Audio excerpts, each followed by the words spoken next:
The Noble District of Thronefast, 980 IH.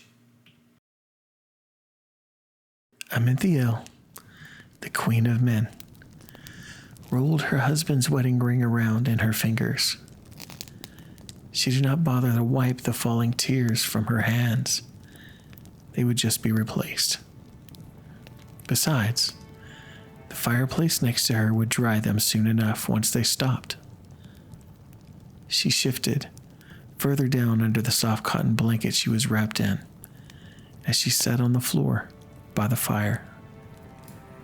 It was a very rare occasion that Amensol felt that she could be vulnerable around another, even family. But she always felt comfortable in this old house, just a couple of blocks from her palace. An elderly man entered the room with a tray. You want some more tea, my dear?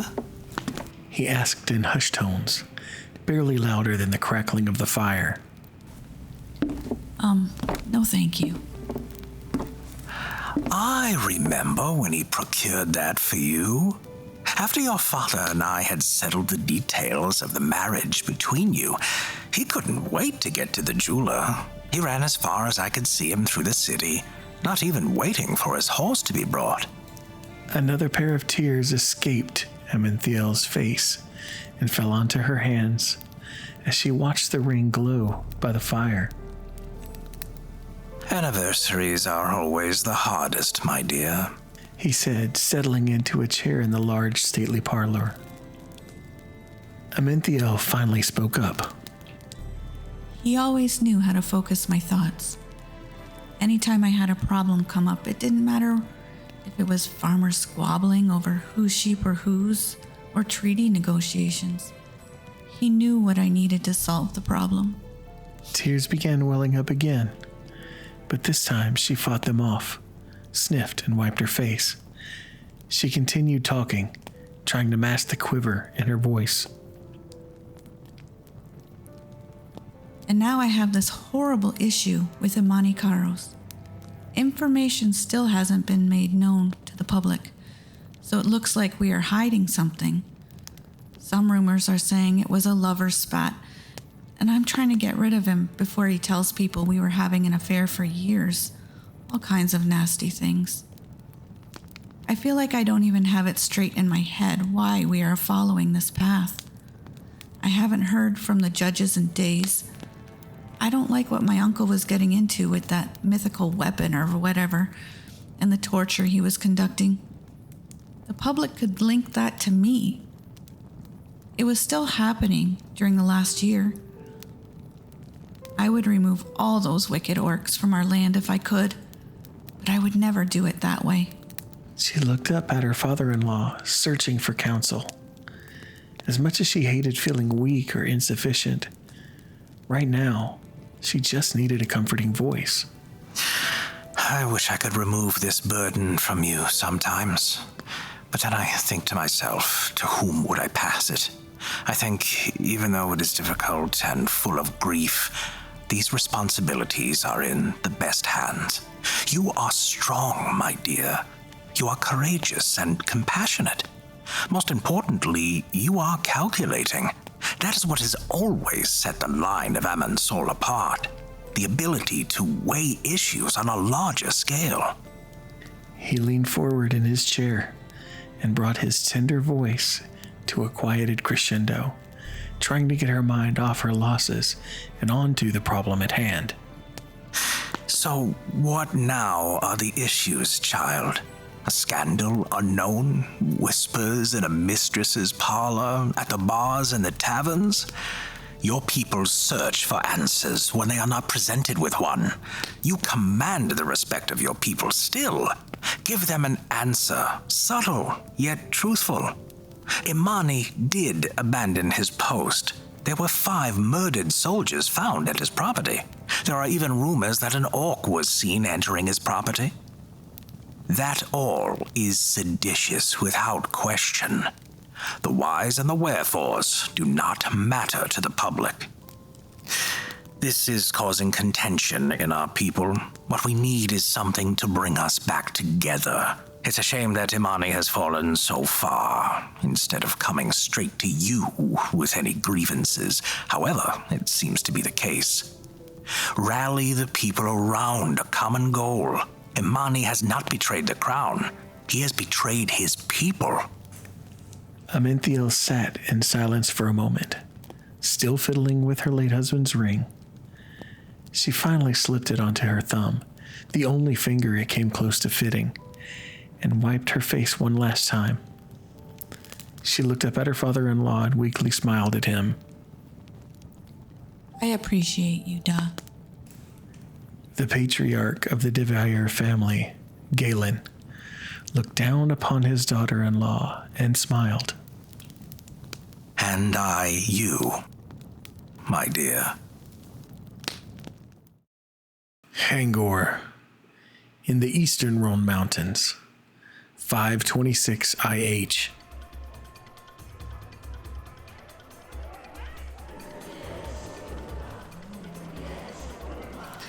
The crowd chanted as it dragged Kador through the dirt streets of Hangor, the great bastion of the North Tusk orcs.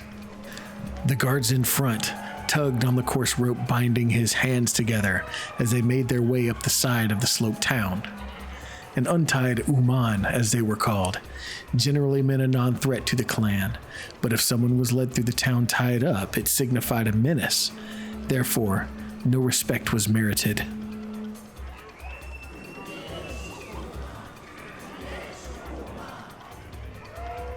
The orcs poured into the streets as they saw the man being led toward their leader's perch. Young orc children carried wooden swords and spears and jumped up and down in all the excitement. The soldiers pulled hard on the lead, and Kador stumbled over a rock outcropping and fell to his knees. The crowd circled closer and closer to him as he struggled to his feet. One orc stepped into the perimeter and kicked him in the shoulder, trying to knock him over.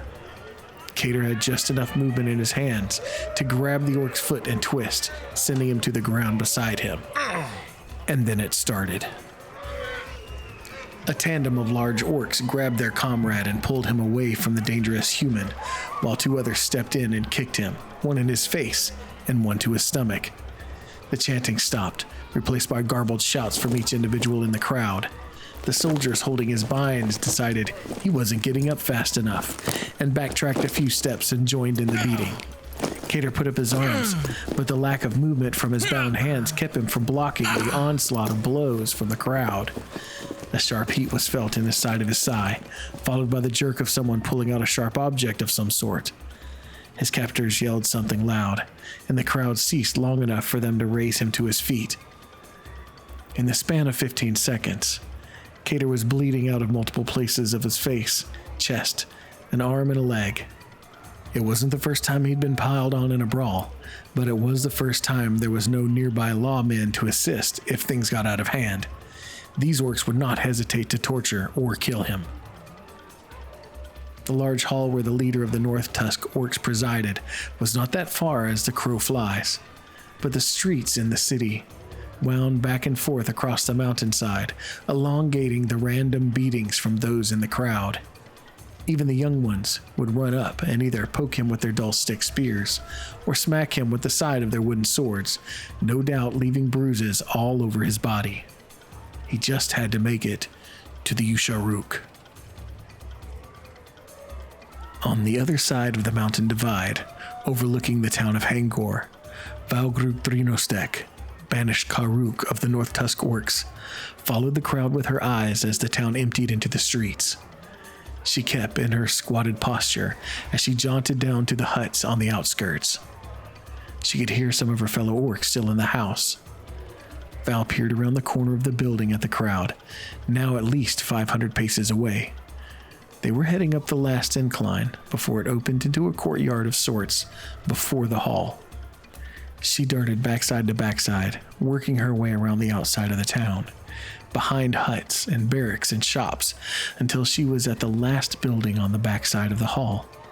She spotted the guard's entrance, right where it had always been. And as she moved toward the empty clearing, an orc soldier came around the corner of the building. She stepped back, unsure of what he would do.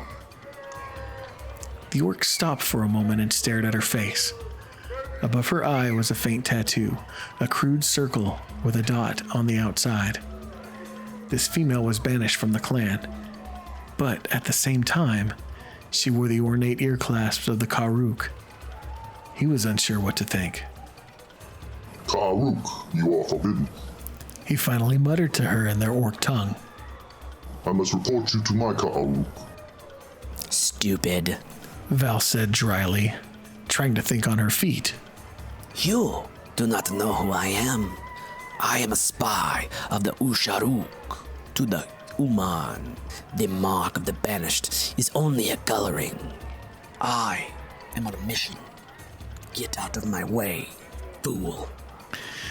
The much larger and broader male orc thought to himself a moment. Well, if you are a spy, then wipe the mark off of your brow. You are stupid, Hagam. She said back to him. Hagam is what the Karuks called the male orcs, a term both endearing and belittling, akin to calling them their dumb little children. If I wipe the coloring off now, there will be a smudge on my face. Do you want me to get caught by the Uman? If I die, who will help you in battle? You will not overcome without the Karuk to help you. Speak to no one that you saw me, for my mission is a secret. Yes, Karuk. I will only tell my Karuk and her alone. And he began to walk away. As he turned, Val threw up her hands in frustration and looked around. A pile of firewood lay against the outside of the building. She grabbed a large piece and took 2 long steps and cracked the piece of wood over the male's head, sending him immediately to the dirt. So stupid. She mumbled as she grabbed his boots and dragged him behind the building. Then she proceeded to race toward the back door, into the Great Hall. Cater's unsquinted or bruised eye beheld the entrance to the hall of the Usharuk. Val told him of this place where the business of the North Tusk Orcs was held. It was not unlike the Temple of Osirico in Thronefast, where worship and legal proceedings happened. It was ornate, but not as a man would suppose. The stone was hewn but rough. There were faded handprints of some kind of ochre or berry that resided on some of the stones, though he wasn't sure of their meaning. The wooden structures were also rough sawn wood, but there were more than just structural supports. Molding and rafters and geometric designs donned the ceilings, and on the walls were hung dyed leather and woolen tapestries with symbols unfamiliar to Cater. Studs of various metals were riveted into the designs on the leather. Upon his entrance to the front door, he immediately noticed the smell of incense. He wasn't sure what he had anticipated, but he did not anticipate the warm and sweet smell of herbs and oils. As a matter of fact, the entire town smelled better than walking the streets of the growing city of Thronefast, and it wasn't much bigger than this city. His thought on the sights and smells of the surroundings halted as someone behind him kicked him in his back and sent him face first into the dirt arena at the center of the hall. He could hear the orcs piling into the balcony surrounding the arena. A tall wall, probably 7 or 8 cubits high and made of stone, ran up and formed a circle around the arena. There were noticeably larger orcs positioned on a platform, slightly sticking over the arena at one part, and in between them he could make out only the bust of a female orc wearing brightly colored leather, her hair dusted white and braided with metals and gems. She sat on a throne that rose above her head and bore carvings of some of the symbols he had seen on the wall tapestries. This had to be the Usharuk, the spiritual and political leader of the clan. The Usharuk leaned over and said something illegible to Cater to another female orc standing to her right. She stepped forward and looked sternly down at Cater. We do not know you, Uman, yet you wish to speak with the great Usharuk. You say you bring word from the gods against Usharuk. This is the only way an outsider will be able to see Usharuk. So some orc tell you this. You will tell Usharuk this, orc. Then she abruptly stepped back to her position. Cater looked around at the hundreds of orcs who were in attendance inside. He tried to clear his mouth with his tongue and spit a good amount of blood onto the dirt floor. I am Kador of the Uman, he said loudly.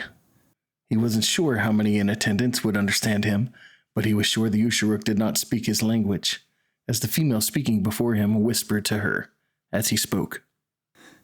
I have brought a message from the gods. The North Tusk Orc have angered them with the end of peace between you and the Elvanen, who you killed at the holy place of the Elvanen, in the Vrona. He was having a hard time remembering all this, even though Val had gone over it several times with him. Immediately, a number of the orcs around the room began chattering loudly to those next to them, appearing to understand what he said and relaying the scandal to their neighbors. The servant next to the leader bent down as the more animated Usharuk spoke much quicker now and shoved her forward once she was done speaking. Usharuk says this a lie. Orc always peace with Elvanu. Umen will die for not respect Usharuk. There's more. Cater raised his voice. The orcs in attendance were highly intrigued by the scandal unfolding before them. The Usharuk killed the Elvonen for the stone he carried. The Elvonen owned one of the black stones of protection, promise. The black stones of promise. Usharuk killed the Elvonen for the power of dragons. You will know I tell the truth when Usharuk uses this power. There was more lively talking around the balcony as the leader was holding her interpreter by the hair and pulling her close, speaking loudly into her ear. There's more. Cater shouted again before the interpreter made it back to the floor. The gods have seen fit for me to deliver something to the Usharuk personally for her grievances against Ushava and the gods. Cater slipped his hand inside his shirt and paused for a moment. Her death! Cater flung something out of his shirt toward the Usharuk as the two bodyguards and the interpreter leapt in front of their leader. It hit the interpreter right in the stomach and fell to the floor. She grabbed her stomach to see if she was dying. A pouch lay at her feet as two river stones slid out. The three protectors looked down at the bag in confusion. Back! Val shouted as her knife blade slid up against the throat of the Usharuk. She stepped out from behind the throne. The guards and servants were 10 paces away, unable to do anything to save the life of their leader. The orcs all turned eyes away from the Uman in the arena to the Usharuk's throne. One of the bodyguards immediately began yelling insults at the banished orc, holding their leader captive. Val conjured flames from her free hand and pressed it up against the face of the Usharuk, instantly evoking a scream. Then the room fell silent. Cater looked around at each orc, becoming still. Val began to speak, but he had no idea what she was saying. I am Valgruk Thrinostek, Balunoshava Karuk of North Tusk. Banished Bakon the Gavra Usharuk. Ushava cursed me to lead orcs into peace with humans. To spare our ancestral lands that hold the blood-spilled Vaklan. Instead, Konakavra ignored the humans and returned from the Great War of the Gods to our homeland, stolen. Now, Konakavra has killed an Elvanen of the plains, poisoned with orc medicine, and robbed the Promise Stone of the gods. She seeks to win wars and lose respect for North Tusk with our sisters and our enemies. You know nothing, Konakavra said menacingly, wincing under the pressure of Val's knife. The death of the Elvanen is not accounted to North Tusk. And how is that? Val said, loudly enough to keep the conversation within earshot of all in the arena. The council ordered it. The room erupted again in quieter tones, but intense conversation. Did the council visit Hangul? The replies came back from all over the room. Konakavra spoke up. The council sent Karuk to order the stone be attained. They came less than 1 cycle ago. The council has taken responsibility for the death of the Elvanin. And where is the council now? None know the council's location. You know that. And I also know that you know something. You are conniving, as I am. Val said and shoved her flaming hand back against the Usharuk's face. Yes, I know. The Karuk brought clothes for snow and came across the sea. I could smell the fish on her. Val tightened the knife under her neck, wanting more. Yes, and she brought the blue crystals of sickness in her bag. You can find them now. Kedar, you leave now. I stay for you to leave. Then I come. Kedar finally understood something, and it didn't involve him dying.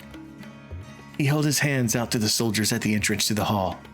An orc dutifully released his hands with not even a snarl, and then turned away from him back to his Usharuk. Kedar slowly walked out of the hall backwards with none of the crowd that was just beating him to death, even giving him as much as a glance. He made it out to the small crowd outside, who all were listening intently to what was happening inside, and walked straight through the center of the crowd, untouched. Val leaned over and whispered to Konakavra.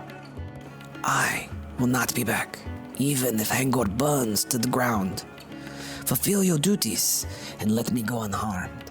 Remember the deal that was struck. I do, replied Konakavra, unpleased by the way this turned out. Val knew that at least Konakavra was covered from the death of the Elvanin. The orc would never question the truthfulness of their leader, and Val knew that it would be a stretch even for Konakavra to want to win at the expense of her respect for the Elvanin. Konakavra put her hand up to the orcs in the room. Val released her knife from her neck and sheathed it at her side. She looked around for what she imagined would be the last time seeing her clan on her land. She nodded toward them and then brazenly walked out the way she had come. An abandoned cottage in Avendir's Pass, 980 IH. Amani heard a rustle in the bushes outside the broken-down cottage, deep in the woods in a divide in the Roans just off of Avendir's Pass. The cottage had housed an old crazy widow when he was a child. He and his best friend Therek had visited her often, as she made very good bread and for some reason preferred the company of the two young boys and nobody else. They had watched out for her, brought her items as she had need. She passed away shortly after they had joined the military. Therek emerged in the small clearing to the side of the house, and Amani spotted him through the side of the broken-out window and waited. I'm alone, Therek said in a normal tone. Amani looked around and listened. There were no sounds of scurrying animals or fleeing birds. It appeared to him to be safe. He knew that Therek would be extra cautious, unless his friend had turned on him. He prayed that wasn't the case. Amani stepped through the opening where a door should have been. T, it's been a while. I believe the last time I saw you was while waiting to meet two beautiful women at the market. You stood me up, I stood them up, and now I can't get either one to talk to me. In my defense, I've had a hard time getting anyone to talk to me as well. Therek entered the roofless cabin and sat down on a wooden box placed strategically by a table, part of a set of makeshift chairs. Amani joined him at the table on a produce crate. What's going on? Amani, There's no word from leadership, our captains. There was no official statement that has come out regarding you. All that we had been told was that your capture was priority. All our friends are gossiping, making up scenarios or grabbing the juiciest story they've heard around town and copying it. And it's everything from treason and murder to love affairs with the Queen. And what do you think?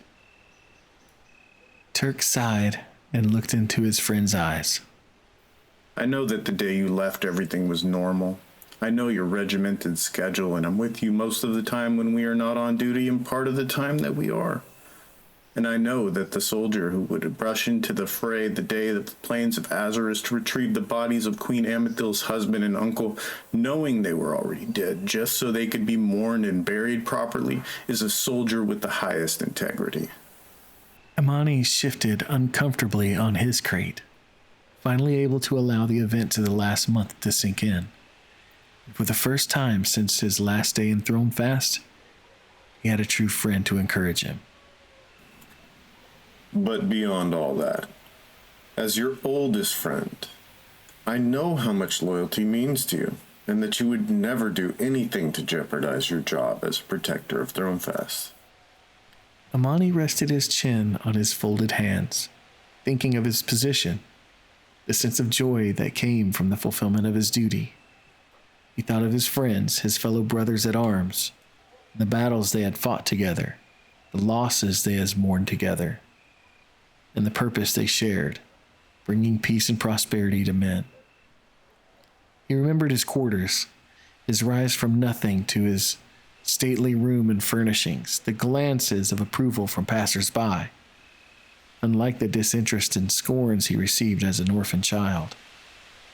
And in that moment, the hero of Thronefast, Amani Karos, began to cry. The hours passed through the night as Turk heard all that had happened, from the stumbling upon the tortured rooms under Thronefast, to his escape into the wilderness of the Silent Plains, to his capture and escape. He asked questions to fill in the bits of information, trying to give an outside perspective and make sense of it all. How terrible must this weapon be that would warrant this much collateral damage? Turk said, shaking his head. Whatever it is worth more than the calling of religion and duty of station for a judge of Nador. It's worth much more than that. Luke Demuth is dead, killed by the mercenary M the night after you escaped. Amani's head shot up at that news. Wait, what?